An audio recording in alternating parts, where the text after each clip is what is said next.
disturb you. Whoa, might find a way. Sneakers in the pool.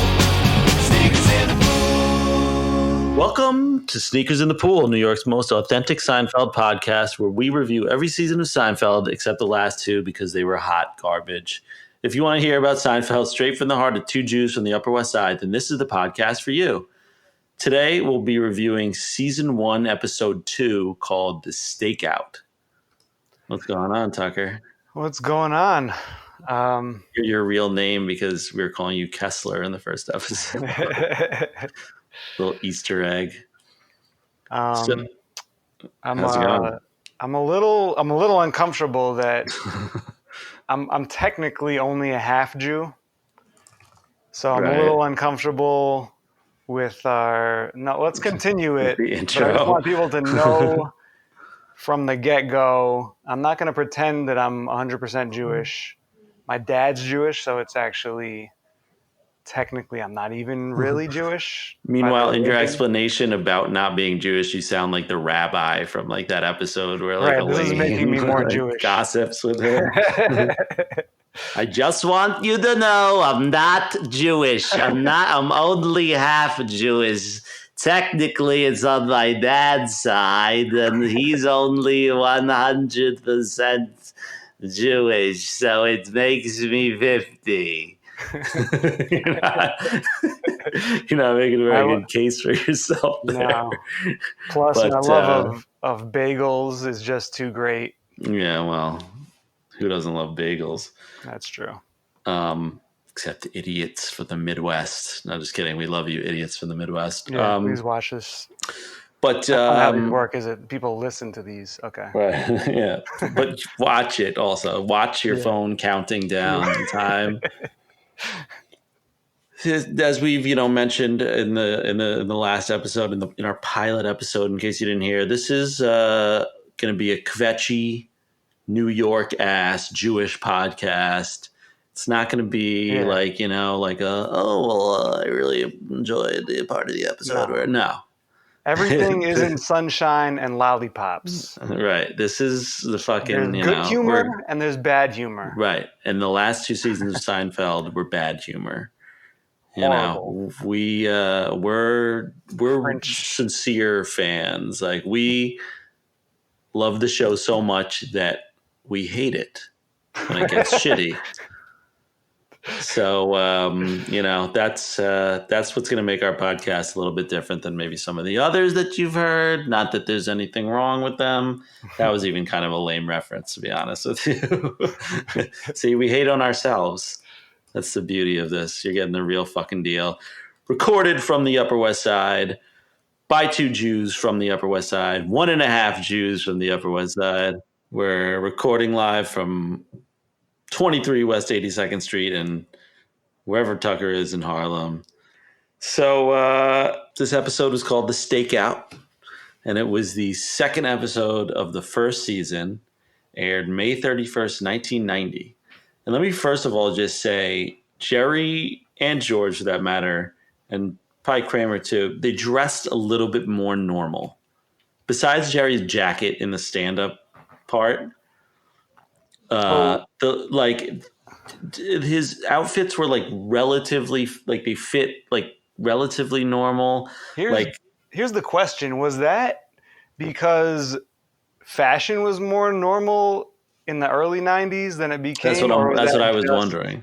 Yeah, I don't know. That's what I was wondering. Before those blousy shirts were, it's, and then even had an episode that made fun of that at some point, but yeah, the tucked in blousy shirts and George wearing those long trench coat things. That's another weird ass thing. And hair was weird. What's her name in this? Vanessa does have some badass shoulder pads going on in the scene where they're in the lobby of the office building. See, if I were into chicks, I would have noticed that. I don't notice anything visual about women. But I'm not even I do not find her attractive at all. She's a prime example of a woman who somehow was supposed to be around my age, but in like 1990, and she looks like she's 60. Like Yeah, the I way feel that like they dressed the back, way like they I don't know dressed why and they the look so hair, old. it Yeah, was like an it's so older crazy. looking look. They just looked old. Like it's just fucking weird. I don't. Hair was all poofy and dry looking. I feel like everyone's hair was very dry Right. looking. Yeah, yeah. I But just want like, to get some moisturizer on these right, people's hair. right. You don't want it. You don't want it to be look like wet, like you have gel in it, which was like another look that Right. which Yeah. I was into for a period. I have to admit, but Me too. Me too. the Occasionally I wet overgel look. still. But But yeah, you want it somewhere where it looks like moisturized at least. I guess is my point. yeah, yeah. So yeah, what did you think of this episode? I gotta say, it wasn't my favorite episode, but just a little slow. But See, I like the slowness, I the I no, I can nothingness. appreciate. Yeah, no, I can appreciate that for sure. You didn't feel it here though. I didn't feel it like I like the first episode much more than the second. Really, Yeah, really, really, that's surprising. really. I feel like I'm also a little annoyed by the temporary dad actor. yeah, I figured you Not might very be annoyed good. by that. Actually, Not very good. No, he was not that good. It's a good decision to replace him. Yeah, it was. Yeah, it was a weird casting choice to begin with, kind of. Although he did have a good idea about staking the girl out in the lobby, and That's true. He did. He came up with but that. yeah, it was an ad lib. But this episode, I believe, as I've heard told in like DVD extras or something, was the episode that actually got the show saved. That actually saved the show for, I think, a third season or for a second season because I think a lot of people. This was in some interview I saw, some documentary on Seinfeld or whatever. A bunch of the executives felt that the show was too Jewish and too New York, and would never play in the Midwest.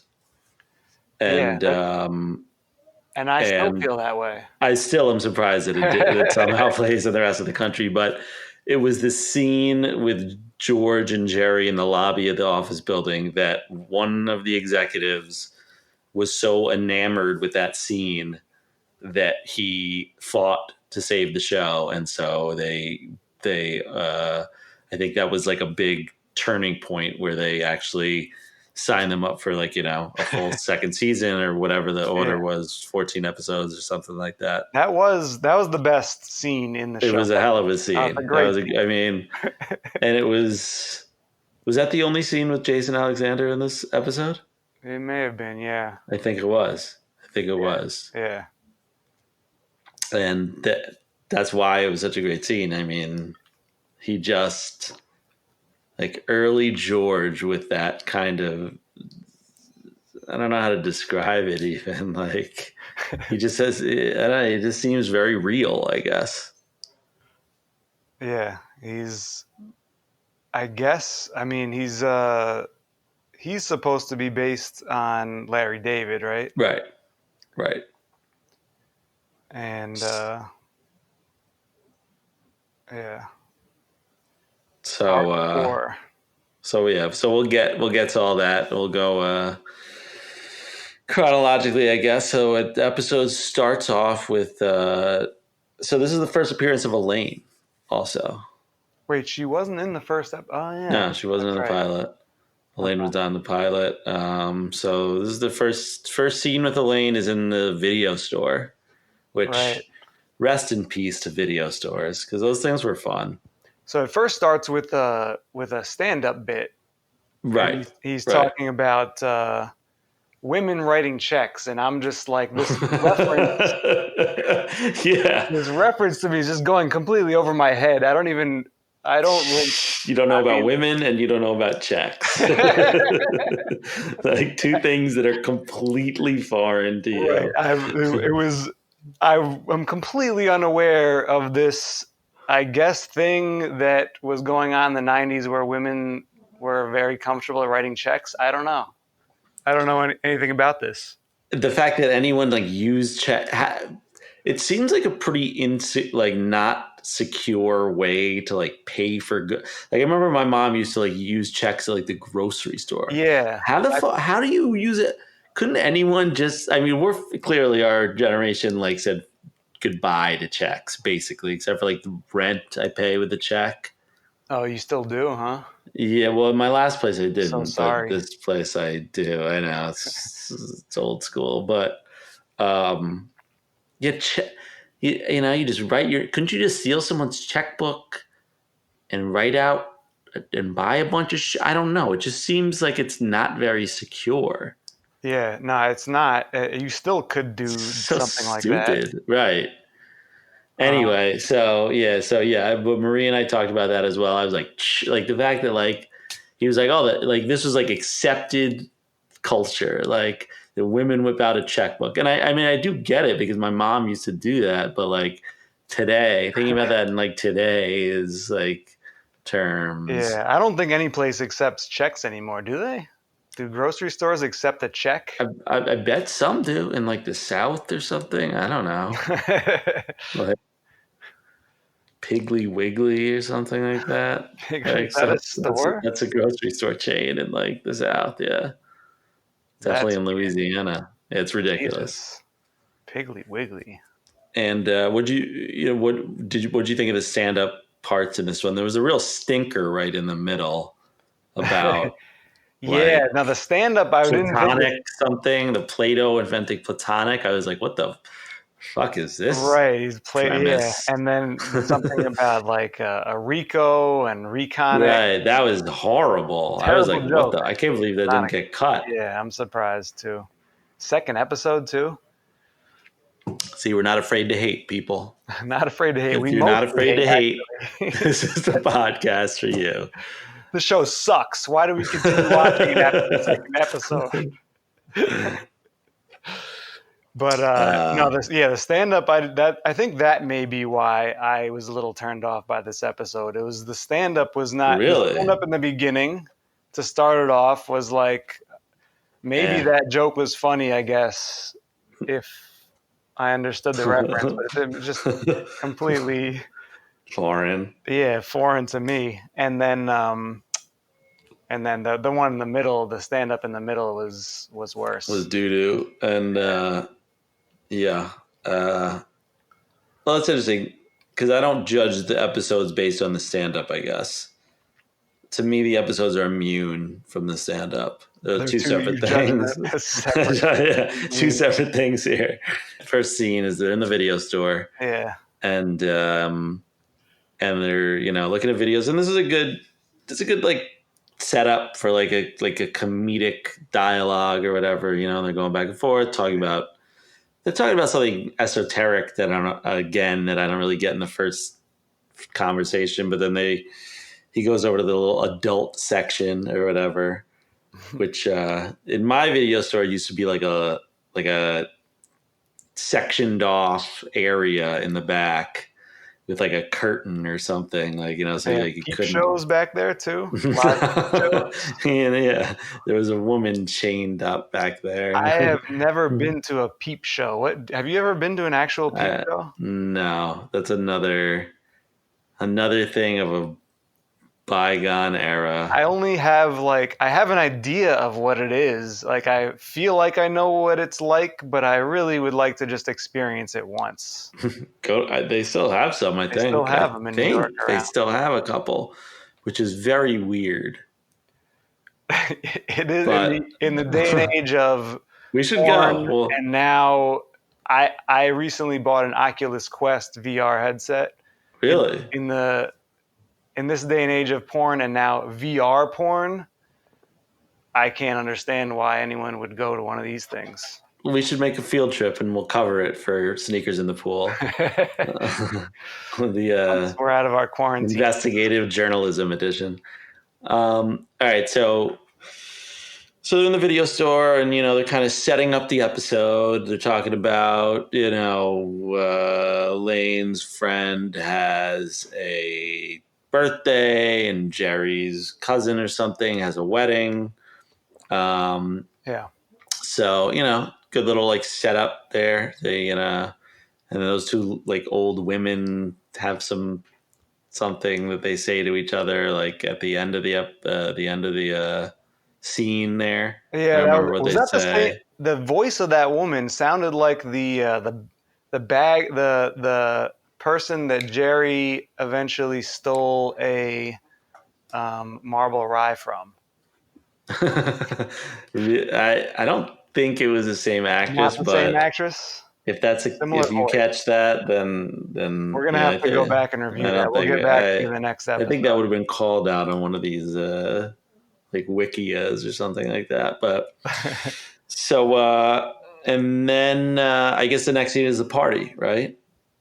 The party, heavy air quotes on party, because what the fuck type of bar is this? That like, is this what bars were like in the 90s? Like when you went to someone's birthday party, it was like a pianist and people in jackets and like sitting at a table together. Like that sounds horrendous. Yeah, it didn't look very fun, and it didn't look like even an establishment. It kind of looked like, I thought they were in someone's apartment.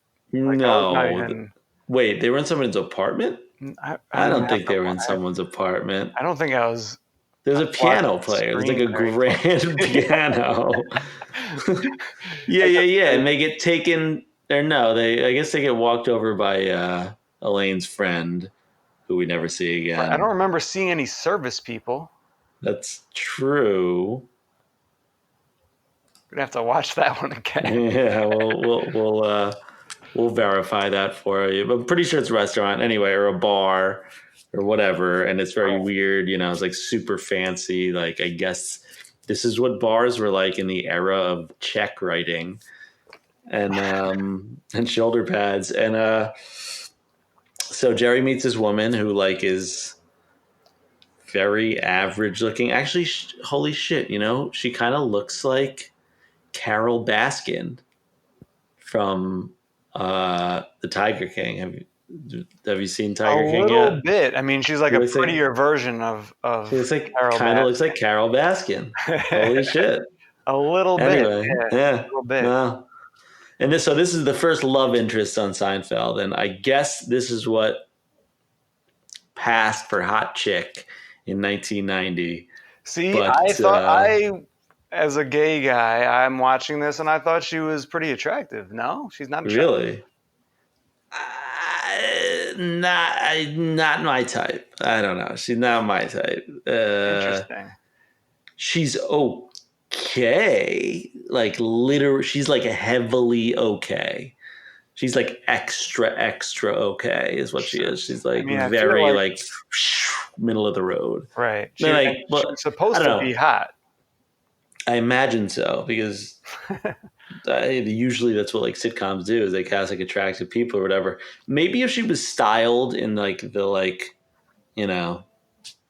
decor, if you will, of today, then I would. You weren't turned on by the fact that she was a lawyer? No, actually, that took it down another notch for me, actually. So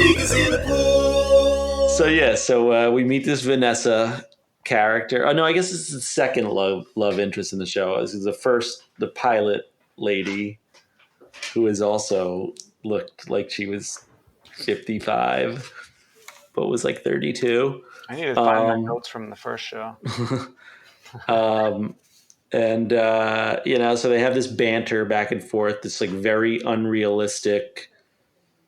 Well, I guess it's not that unrealistic. The flirting they have. Like if you get into a good chemistry groove with someone, you can have flirting like that, where you're like, I tend to get chilly. Like, oh, how masculine. Well, I don't want to show my tattoo. That's good good chemistry right there. Yeah, It's, no, I thought you know, that was pretty realistic. I feel yeah, like it wasn't bad. It wasn't bad.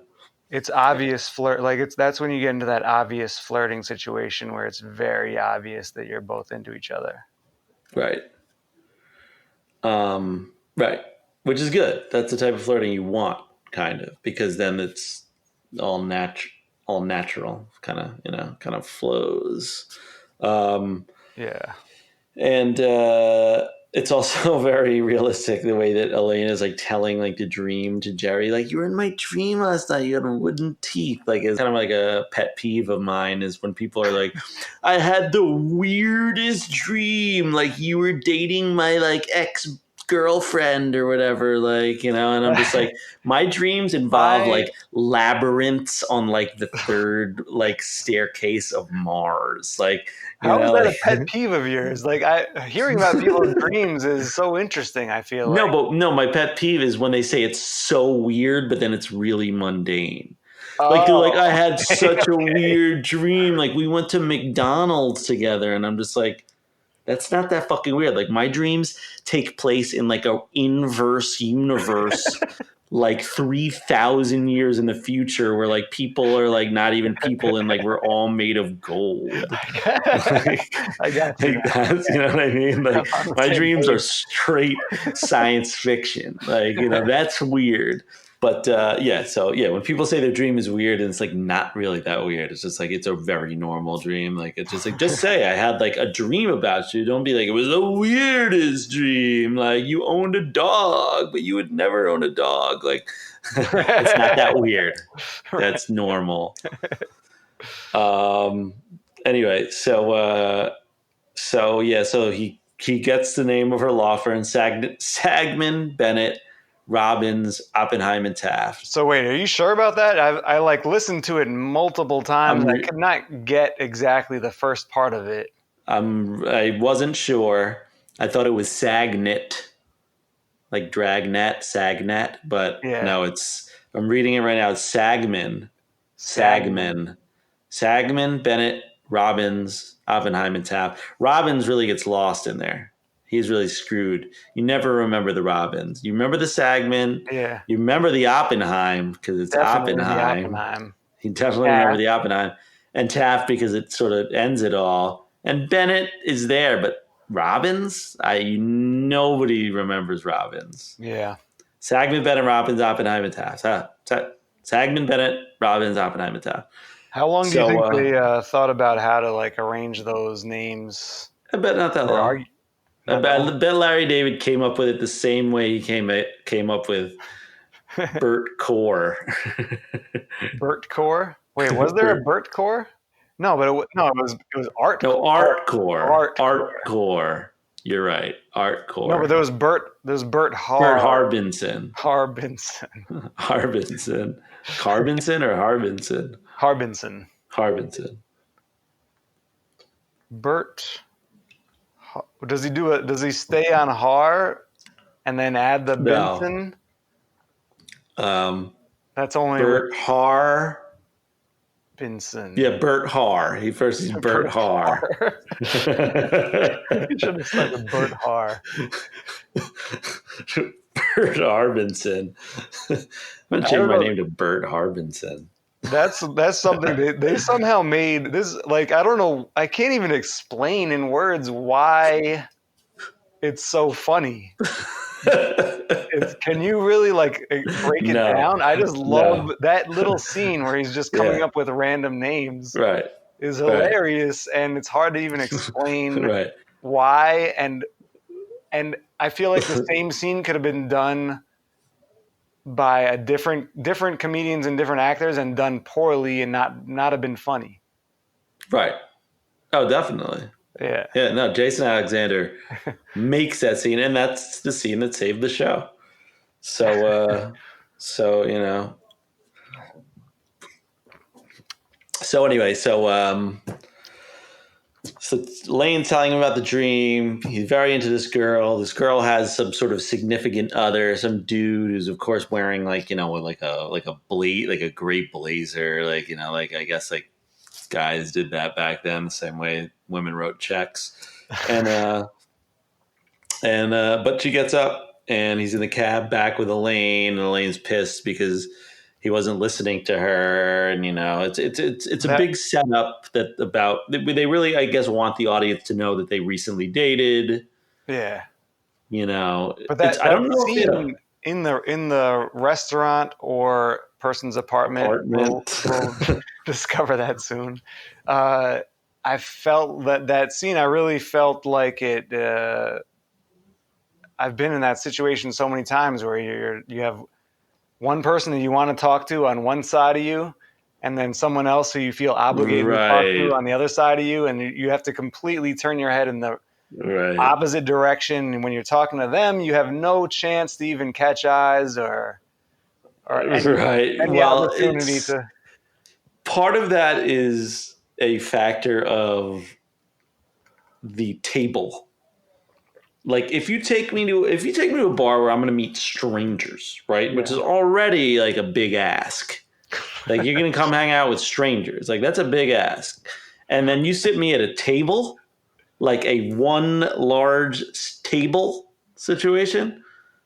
No. Like you might as well I mean, you gotta. ask me to like repeat my senior year of high school because that is not acceptable to me I in really like enjoyed my modern senior year of high society. school. You didn't like that? I like senior year of high school too, but the That's idea of when like we I'm talking became about the friends. academic. We became friends senior year of high school. That's I'm true. offended. No, I like the social parts. I'm talking about the academia. Like, if take me, I went to a birthday party a couple weeks ago, and they put us at a table. It was one long table, and Marie and I were like in the middle of the booth side of the table, so we couldn't even get out. I felt That's like I was that's in horrendous. some sort of like social torture chamber. That is. Like it was, and there was a girl that sat next to me that had halitosis. It was, Oh my oh god! my god! And You my should have just crawled halitosis, under the table and pushed your way out. and my halitosis sensitivity is I extremely know. Mine is high. too. Mine Yeah, is we too. both have, right. That's one thing. That's another thing that Why we're that friends. that the audience should know is about this podcast. We're both New Yorkers. We're both from the Upper West Side. We both have a very high sensitivity to halitosis. Yeah. So don't come around here if you didn't brush your tongue, bitch. Yeah, I can sniff that out across the room. I can smell halitosis across town. It's the worst superpower ever. Yeah, it is. It's like my kryptonite. There's so many more bad smells in this world than good. It's I don't really know.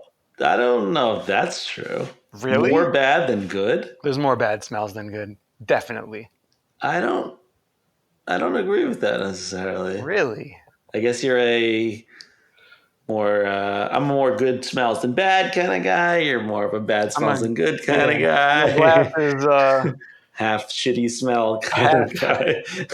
half full of vomit. Halitosis, saliva. No, yeah, I mean, I could name you a lot of good smells right now. I think you could only name me Name, a handful of name bad. name me a lot of good smells. Name me 10 Okay. good smells right now. Okay. List them all. I could just go through different fruits, first of all. Quick, I want to hear it. Strawberry, mango, orange, Wait, this clementine, is too easy. fresh cut grass, flowers that smell really nice. Even flowers that don't smell nice, they still smell like nice because they're like fresh growing, like, plants or whatever. Has a nice smell. Soil smells nice, like fresh new soil. Couldn't we also just go through? So you're naming me fruits. I could just go through the same fruits, but put the word rotting in front of them.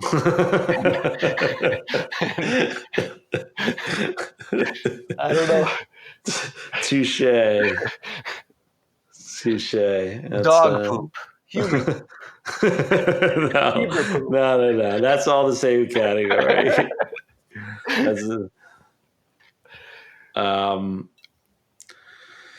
Moving along. Where were we? So Jerry and Elaine take a cab back somewhere. And then the next scene is Jerry walks in his apartment, and who's there? His mom and his original dad with the comb over. Yeah. Original dad. On a pull-out couch that's on a about pull-out 2 couch. feet from his kitchen. So I guess he did live in a studio at this point, right? Because he says he's sleeping at Kramer's. Yeah. So he did live in a studio. Right. Yeah, I think this confirms that he didn't have a bedroom in the back at the start of the show. Right. So it's interesting that his parents are even in this episode. I mean, I wonder how that came about in terms of like the script. You know, right. like They didn't seem to serve much of a purpose. Like they weren't really involved in the plot. It was kind of like, why were they there? Why were they there? Was it the wedding that they end up going to at the end? It was the wedding. It was the wedding. Right. A wedding. It was a wedding. Yeah. And, yeah, I mean, maybe when they were writing it, they wanted to have like, you know, an older couple and like parent type characters. I mean, you know, older people. I mean, as we find out later, you know, as represented by actually our show's logo, you know, later they introduced Frank and Estelle Costanza, which are two fabulous characters. You know, I mean, old, kvetchy Jewish parents are pretty funny. They're pretty funny. I mean, yeah. So I can see we why know they a wanted bunch of them personally, yeah. And they're pretty funny. They're pretty funny.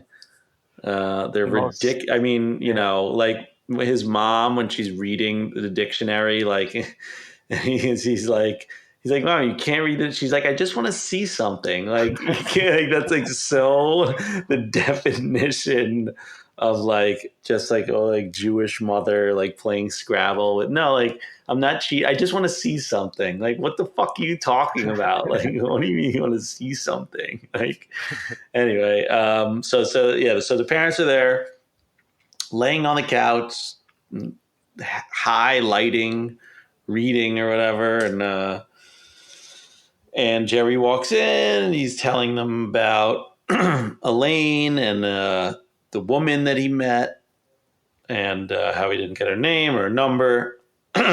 And somehow they start talking about Lonnie Anderson.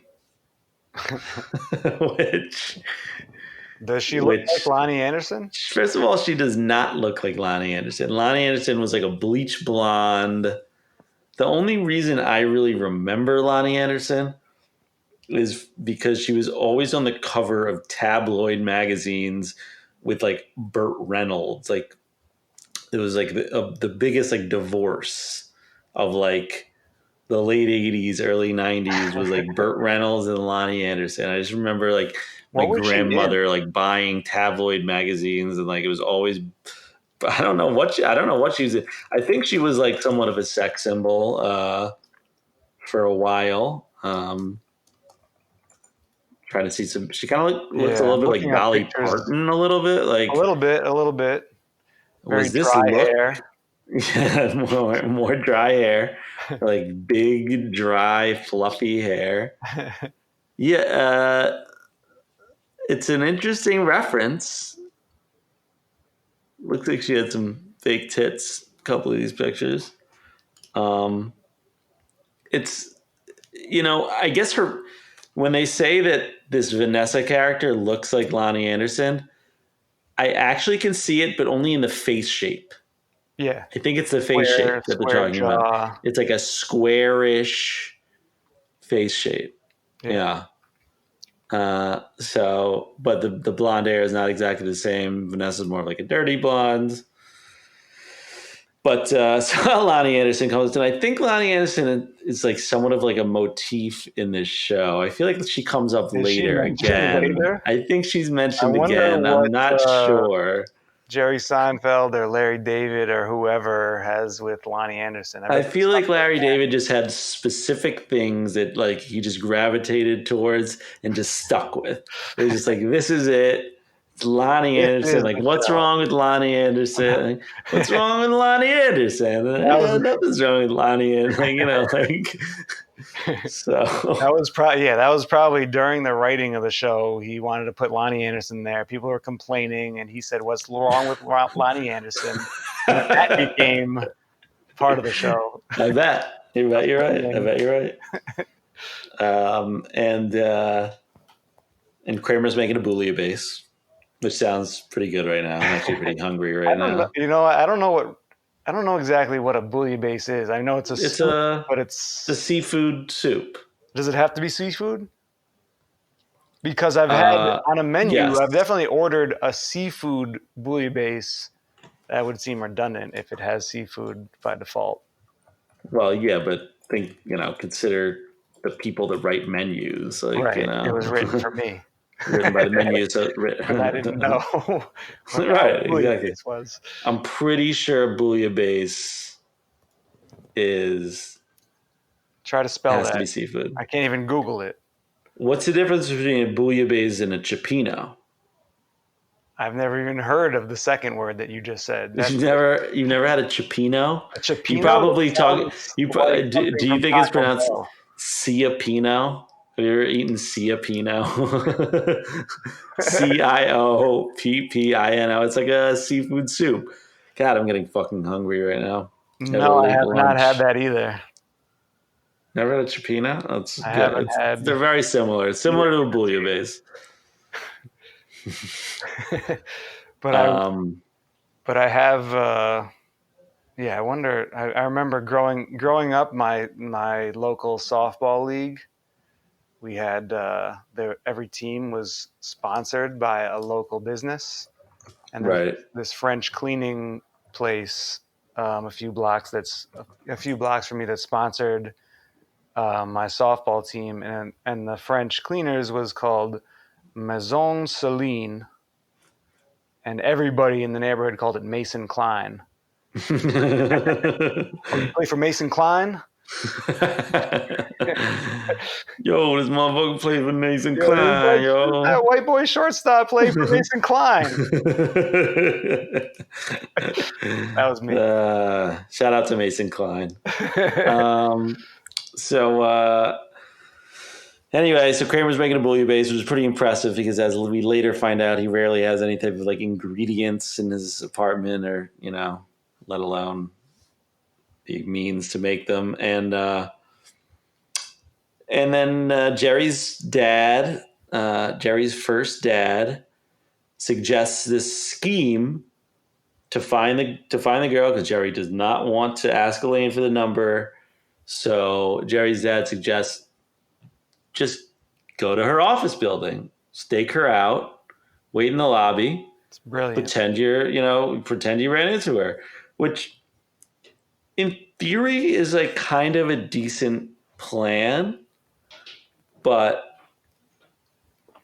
I feel like if it was actually done, first of all, on a weekday, like imagine like meeting someone you're dating on a Wednesday afternoon when you're going out to lunch. Like, you know what I mean? Like that's just such like a weird concept because it's so like anathema to like. I feel like that's a theme throughout the show. I feel like Jerry is often like meeting girls at earlier hours of the day than I would. Right, typically expect to meet someone. Like yeah, I mean, but also like meeting them and like, you're staking out their office, but it would, knowing New York and how like New York works and midtown offices and all that shit, like it would seem a little weird if somebody was in your office building, unless maybe like you were both like young, hip, like millennials and you like worked for MTV or something and you happen to meet like in the Viacom building. Like other than that, it would definitely seem like a big coincidence. It would be a big coincidence. Not a small coincidence, but a big coincidence. And there are sizes of coincidences, which we'll get to in a later episode. But there sure are. It would be a big coincidence, but It's not a bad idea. I mean, especially if you feel like this good girl is into you. So Yeah. you meet her, and I think the next episode is, or I'm sorry, I think the next scene is the scene, right? It's the scene, the famous scene, right? The famous scene? The scene that we've been talking about. We've been coming back, the Bert Harbinson scene. Oh, yeah. Yes. Yeah, that scene. Like the scene. The I scene. was What getting are you nervous. talking about? What show are you talking Did I about? watch the whole thing? What is he talking about? The scene. The scene. So the next scene, they're in the lobby of this office building, and it's a little surprising that they didn't formulate a plan beforehand, like on the subway ride down there or whatever. To get to one of these midtown law firms, you're taking like some weird. You're taking like the 7 or like the B or like something weird. You have a long time to formulate a plan on the way to this office, especially. I don't know what type of friend George is, but a hell of a fucking friend. Oh, wait. Did they say why he meets them down there? Is George's office like around the corner or something like that? Yeah, he mentioned something about showing a condo Oh, on right. Street or something. Got it. Okay. All right. So they have a good reason. So, yeah. So they don't have a plan before they get down there. But as soon as they get down there, they're like, well, so what do we say? If she asks what we're doing here, and George initially suggests They're first meeting somebody else who works in the building. But no, I thought at first it's George who works in the building. He might suggest that at first. And what do you do? And he's an architect. And You're an architect? What? I'm not. This is our first taste of George's desire to want to appear like an architect. If I see her, what do I say that I'm doing here in the building? Oh, you came to see me. I work in the building. What do you do? I'm an architect. You're an architect? I'm not? I don't see architecture coming from you. I suppose you could be an architect. Should we do a segment of the show where we talk in Chicago accents? I don't know if that's such a good idea there, Bob. It just doesn't seem like it's kosher. Too much of a departure. Too much of a departure from Too much the of norm. a departure from our main content. You can't depart from the content. If you depart from the content, then your content departs from you. Then your content is no longer a part of your departure from O'Hare Airport. O'Hare. O'Hare. Midway. Welcome back to Sneakers in the Ball, run by 2 New York Jews. They're the most Jewish juice. Most Jewish. Look at me. I'm eating a pastrami sandwich, and it's on rye bread, but I'm going to yell at the waitress because it's not seedless rye. Where are you going with this? I have no idea. That's the bonus DVD content right there. So, fuck, I just All lost right, back to the podcast. Back to your regularly scheduled podcast. So we're in the Bert Harbinson scene, and they have this great back and forth about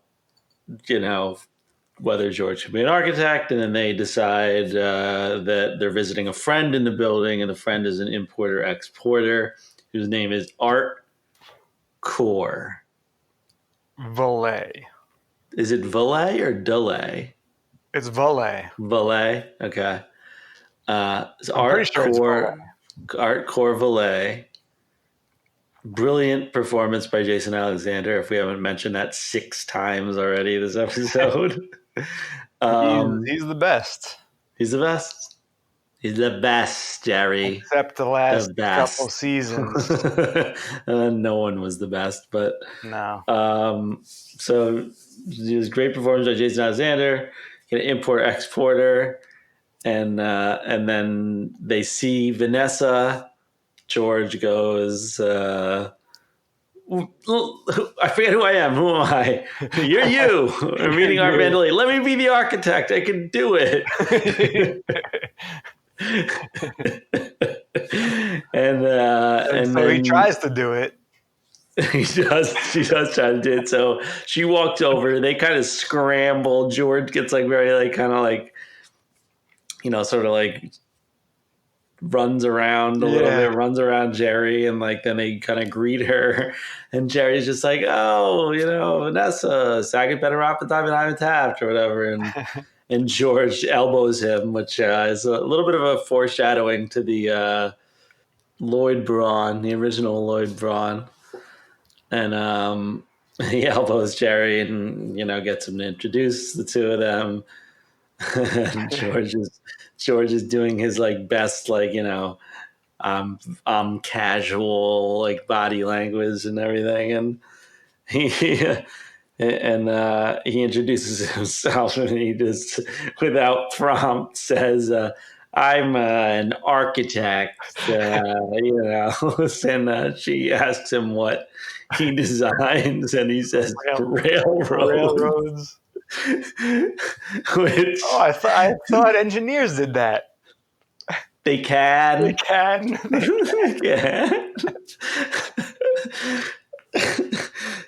And then Jerry and Vanessa kind of flirt in this. Now it gets a little bit exaggerated because he has some line where it's like, do you date immature men? And she goes, almost exclusively. And I feel like unless you're super deep in like top 10% percentile of game, you're not going to be able to get that level of chemistry going. So you're saying that's top 10 percentile. Seinfeld's not in top 10%. He might be, but I'm just saying that's top 10 percentile game right there. When you just go for it. You just straight up like, so do you date men who make bad jokes or whatever? Like, she's, like it's a great line. Yeah. Well, based on their banter from the restaurant / someone's apartment, I feel like it was in line with how they were talking there. They have good chemistry. And so it didn't work out though. I guess not. I don't remember why. Yeah, I think next episode we find out why, actually. Oh, all right. Stay tuned. So stay tuned for that. So then they are back at Jerry's apartment, right? And they're playing. Jerry and his mom are playing Scrabble, which is like such a perfect like example of like what you would be doing with like your mom. Your dad, his dad, for some reason, is shining his shoes on the couch, which seems like a weird activity, but they clearly like needed that like miscast actor to like do something during the scene. and Jerry's mom is looking at the dictionary, like we talked about, and Kramer pops in with a undressed salad, and asks Jerry if he has any dressing. Which that was a nice touch. It's in a Tupperware. That was like a nice sort of. It was like our second kind of introduction to Kramer, and it's very indicative of his character. He's kind of got a salad in a Tupperware without a top. He doesn't have any dressing.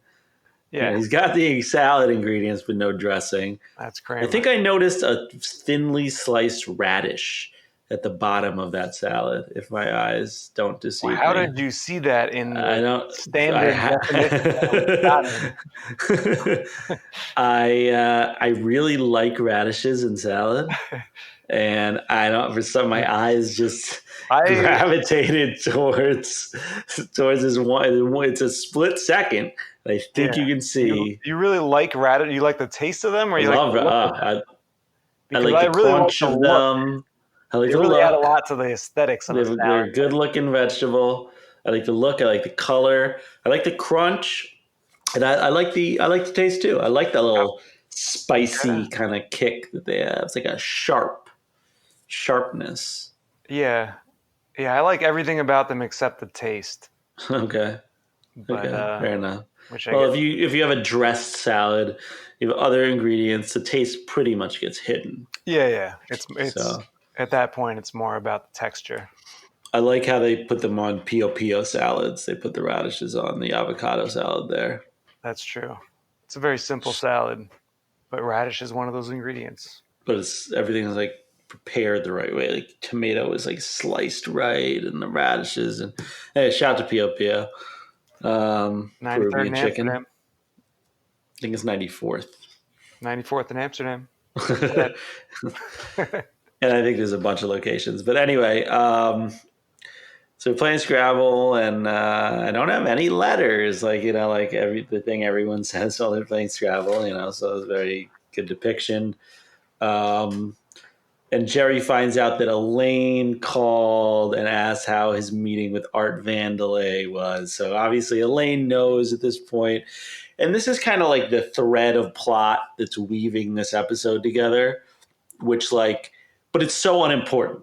Like to me, and obviously the things we're harping on are so not plot oriented, which is what really makes this a show about nothing, which is like the plot is not the important part. The important part are like the idiosyncratic conversations and, the Scrabble and the Quone and the Bert Harbinson. Like, it's not who cares about Jerry and Elaine being awkward? It ties it together, but it's not the important part. And that's kind of what makes it a show about nothing. Right. Like there is a plot. Is the unimportant part. Exactly. Well said. Well put there, Tucker.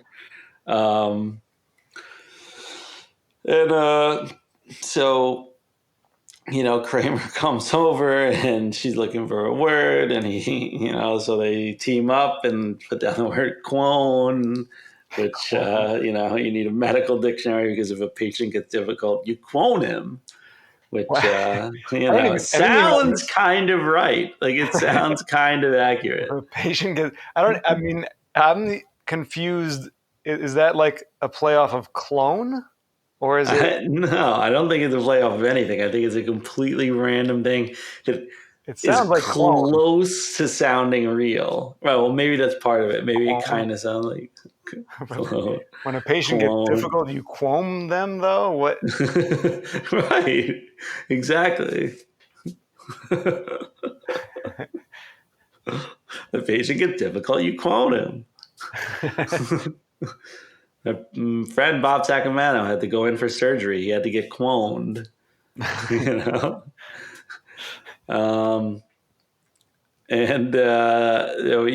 finds out that Elaine knows, and he's he's a little embarrassed, I guess.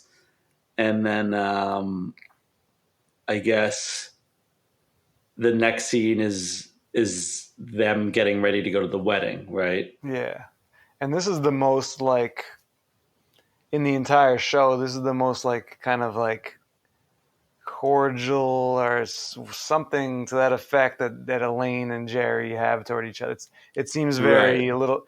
They're a little more distant. They're a little more like I don't know. They're not formal. Yeah, a little more formal with each other. Yeah. No, it's an interesting. The actors in this scene, the two of them have a good chemistry. Yeah. So they're talking, and there's a bunch of people there, and the sort of original Uncle Leo, who's I guess his name is Uncle Mac, grabs Jerry by the arm, and that was in part of the character. He was like, you have to grab me by the arm. That's like Uncle Leo's big thing. It's like you hook his arm so you don't leave the conversation, which is definitely something I've experienced in my like Jewish relative experiences, like someone hooking your arm so you don't leave, like they live their entire life scared of people leaving their conversations that they literally so boring. Right. Yeah. Literal physical latching on. I actually like the line here that I feel like is not like a memorable line, but I when this Uncle Mac goes, he's like something like, "I'm writing my autobiography. It's based on all my experiences." Like, he's like, I know Uncle Mac. He's like, it's just like so like stupidly funny. Like, it's based on all my experiences. Like this like boring like guy or whatever. And this woman talking about, if you want to find comedy, come down to my office. Like, that's a sitcom. Like, like everybody thinks their life is a sitcom, basically. Right. And then Jerry and Elaine start talking. And then Jerry's cousin, who he says he's named Levine, and Jerry goes, "Yeah, and I'm Jerry Cougar Mellencamp." There's already Levine. Yeah, that's like the big thing the Jews do is they try to repronounce their names to sound less Jewish. Which again makes it surprising that the show caught on, beyond literally like the borough of Manhattan. Yeah. And then Elaine and Jerry talk, and they have this really good back and forth about, it's awkward. Let's get it out of the way. Okay. Like, it's good that we could talk about people. And then Elaine says that she met a guy. And this is a line that I have used in my life many times, that I often use the Bulls, Bears, people from Connecticut. Like, I've used that many times, claimed it as original. Line. Great line. Yeah, I've gotten a lot of laughs out of that. Like, Bulls, Bears, people from Connecticut. Like, anytime somebody mentions that they work in finance, I say that. Like, hash and ants, Bulls, Bears, people from Connecticut. Yeah. And it's very true also. And Elaine, does some really good physical comedy here, physical acting. She kind of like bouncing up and down. She's kind of like, shuffling on her toes and kind of like moving back and forth. Like, it's very realistic kind of acting. And then she's, says the guy she's dating is funny, and Jerry, really takes offense to that, obviously, because Jerry's a comedian, even though Jerry Seinfeld is like not, he's no Richard Pryor, but whatever. And that's your episode. That's your episode there. That's your episode. So what's your so your overall take was that this was not as good as the pilot? I feel like that's an unusual take. I feel like most people feel the other way. Yeah. I mean, I liked the Art Corvelet scene. Great scene. That's a great scene. Yeah. But a lot of the rest of it, including the stand-up bits, were pretty. Stand-up bits especially were kind of shitty, and. Yeah. For the second episode, why are you including like subpar stand-up bits? That was a little bit odd. A little bit odd. Scratching. Yeah, you'd think he would be using his best material. Right. Like, he's got a lot of material, a lot of good material. I like his stand-up, and I'm also I'm especially in awe of the fact that Jerry Seinfeld has good, funny stand-up, and he doesn't really curse, which is... He is definitely a very good example of a stand-up that's successful without being dirty or raunchy. Yeah. That's a tough thing to do. That's a tough thing to do. Very tough. Yeah. And I don't necessarily... I'm not necessarily someone... I appreciate raunch. But, sure. Oh, sure. Oh, sure. Oh, yeah. Oh, sure. Yeah. But I also appreciate the fact that he's very funny and he intentionally avoids that. He thinks it's cheap. He thinks it's like... You think that's what it is? Yeah, I think he thinks that it's like too easy. I think that That's a big compliment to Jerry Seinfeld. that is. I And don't know if he thinks it is too easy You think or he's if a prude?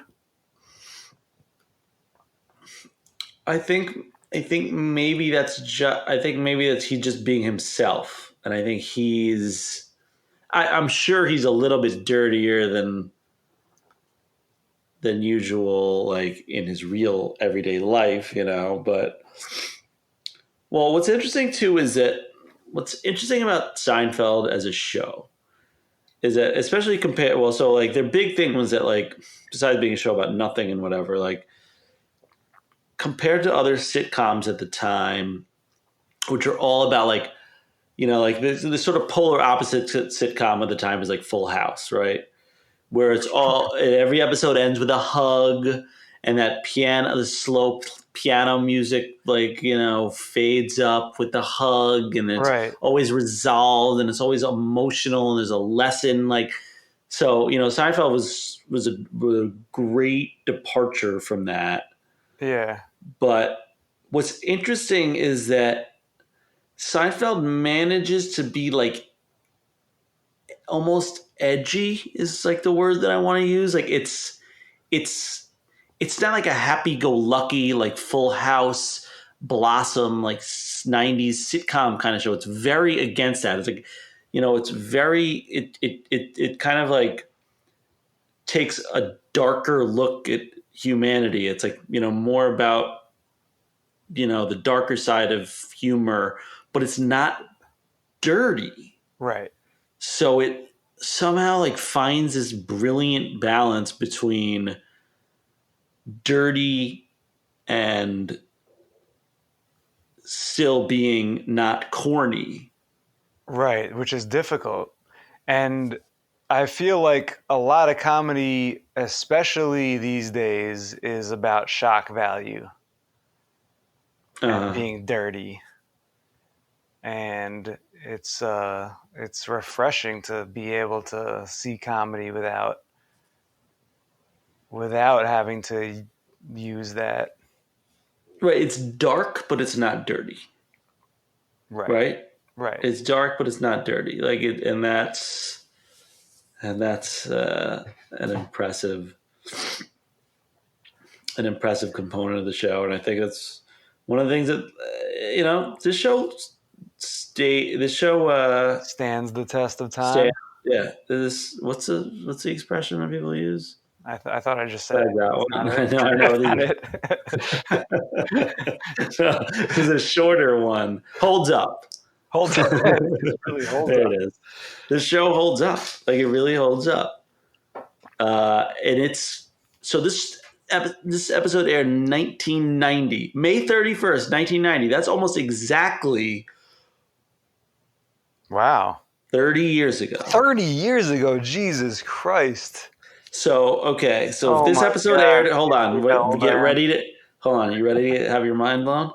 If this episode aired in 1990, the distance between this episode and where we are now, time-wise, is the same as the distance between this episode and 1960, when Richard Nixon and John F. Kennedy were running for president against each other before JFK was even elected. Wow. Or maybe his first year of being president. That's the same amount of time between that we are to this episode is to then. That's fucking crazy. Wow. Isn't that crazy? Yeah. I did the math right there, right? 70, 89. I think so, yeah. Yeah. You did the math right. So any thoughts on a rating system? Something about, let's see, you got the diner. Anything in the diner? Like, I feel like they're always like eating like chicken salad sandwiches and stuff like that. Like we could do like egg salad with dill. That's what George eats when they they go to that 3-part episode. I give this episode one chicken salad with dill. I give this episode two muscle balls. I can't do it. Two muscle balls up. I feel like I can't. Wait, what are you, matzo ball what? How about the scale is kiss hellos? How many kiss hellos you give it? Okay. It's good enough. It's not, brilliant, but it's good enough. Now it's time where we rate the episode, and even though we didn't have a rating in our first episodes, we're still ironing out the kinks a little bit. 1 to 5 kiss hellos, 5 being the best, 0, I guess, being the worst. So, Tucker, what do you give this episode? 1 to 5 kiss hellos. I'm gonna give this a. Can we go with halves? Are there You can halves? go with halves. 3.5. 3.5. Kiss hellos. So yeah, I thought it was good, but not great. I didn't like the stand up. There was that one scene waiting in the lobby was a classic scene. So that really bumps up the episode. But then I feel like other than that scene, it was not that great. I think I like the Lonnie Anderson. The scene in the video store And I at like- the beginning is pretty good. It's okay. I like the Quone scene in the Scrabble. And the dream thing was funny. Like, oh my God, I just remembered my dream. You had wooden teeth. It was you, but it wasn't you. Like, it was like very like there's a lot of subtle elements that were very funny, like more on like second watch, third watch, fourth watch, whatever watch. And that's what makes Seinfeld for me is the subtle. Did you give it a rating? So I'm gonna give it. I think I agree with you about 3.5. I think I also give it a 3.5. So we both gave it Kiss 3.5, but 3.5 kiss hellos. I've been shitting on it a little bit, and you've been talking it up. Right, just So goes we to ended up giving it the speaks same rating. speaks to our rating system. Well, I'm giving it a 3.5 because I guess the scene, the Bert Harbinson scene, and like the other elements of the show, like I love the pacing. I like the slow pacing. So like to me, it not being that funny in a lot of it, like or whatever, like setup or whatever, I like that. Like it's relaxing to me. It's like like it gives it a rhythm. Like it's I like the lows and the highs and whatever. Like and the Bert Harbinson scene is so good, but I guess as an episode, I have a hard time giving it a 4 straight off the bat because we're just started. I'm also a little hesitant. I'm revising my number. I give it 4 kiss hellos because I come back to this episode all the time. I quote this episode all the time. Exactly. I quote this episode all the time. I think about this episode when I think about like early Seinfeld that I love. So I'm giving this 4 kiss hellos. Rising mine at 3.75. 3.75 for the record. Okay. So that's it for the Stakeout, season 1, episode 2 of Seinfeld. And next week we'll be talking about the robbery. Thanks for listening to Sneakers in the Pool. I'm Jake, and with me is now. I'm Jake, alongside with my co-host Jesse Tucker. Then this is Sneakers in the Pool, New York's most authentic Seinfeld podcast, and this is the show, and we're not going to change it. By the way, sneakers in the pool.